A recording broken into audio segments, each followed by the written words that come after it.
So guys, ini ialah Huawei H29 Children's 4G Talk Watch. Khas untuk kanak-kanak kalau korang tak nak bagi diorang smartphone lah, untuk mudah korang nak contact. Antara specsnya, dia ada high definition screen, ada built-in microphone, ada built-in camera, ada boleh buat call, ada built-in GPS dan ada IP67 waterproof rating. Battery life boleh bertahan up to 3 ke 7 hari. Kalau korang akan dapat dia punya silicone case ni kalau korang tak nak pakai jam.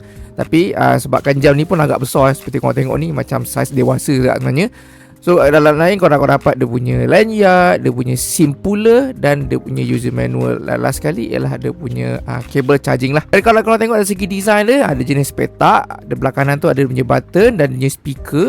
Kat depan sini ada dia punya kamera dan belakang sini untuk cas lah. Overall dia buat pada plastik saja. Korang boleh cabut ni dan pasang ke dia punya silicone casing lah. Korang boleh guna lanyard ni untuk sangkutkan lah dekat leher anak-anak korang lah. So kalau nak turn on jam ni, korang kena tekan dia punya power button tu dalam beberapa second, nanti tidak akan menyala lah.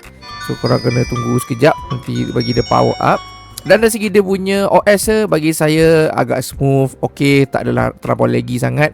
Kamera dia, korang boleh buka lah dia punya app tu untuk guna kamera feature dia. Dan bagi saya kamera ni taklah bagus sangat, sedang-sedang, macam kamera jauh lama-lama dulu.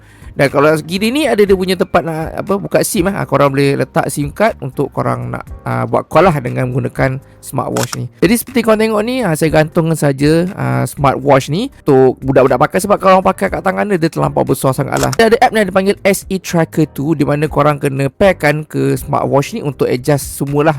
App apa semua, nak buat call semua boleh lah. Tracking GPS pun korang kena pasang SIM card dulu lah, sebabkan dia akan menggunakan internet connection untuk detect dia punya GPS location lah. Nanti lepas korang adjust tu, korang kena insert SIM card, barulah korang boleh guna feature seperti nak buat call, nak send message ataupun nak video call, semua boleh buat dalam dia punya app. Video call feature ni korang kena buka dekat dia punya app lah. Dia tak macam kena buka call biasa. So, dari segi dia punya camera quality tu memang agak barai sikit lah. Seperti korang tengok tu, dia agak lagging sikit, tapi audio dia tu tak lagging lah, cuma dia punya video sajalah.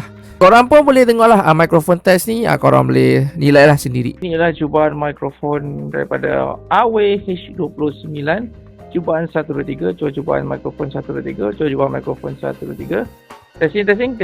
Cuba mikrofon, cuba mikrofon 1, 2, 3. Ada kongsinya Huawei H29 Talk Watch ni. Bagi saya memang cukup berbaloi untuk korang mudah nak contact anak-anak korang lah. Supaya mudah lah, kokok jadi apa-apa boleh terus call ataupun boleh track dia punya GPS location.